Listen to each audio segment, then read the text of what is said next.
Hello everyone, welcome back to our channel. Today, I'll be showing you how to add and remove liquidity on the SuperEx app. It's simple, quick, and opens up exciting earning opportunities. Let's dive in.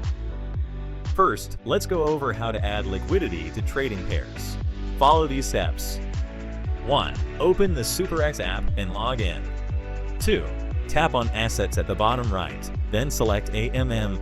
Here, you can see all AMM market lists, liquidity market values, and fee income details.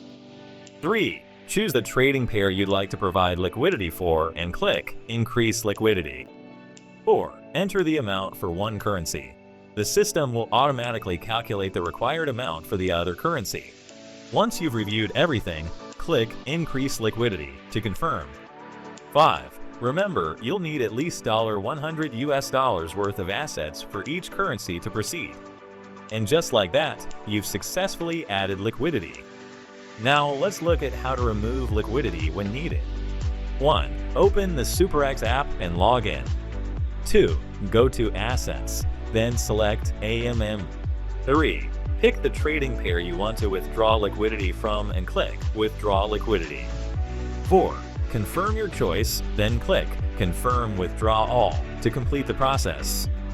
It's important to note that liquidity must be withdrawn in full at one time. Adding and removing liquidity on SuperEx is straightforward and opens the door to additional income opportunities. If you found this guide helpful, like, subscribe, and turn on notifications for more tips. See you in the next video.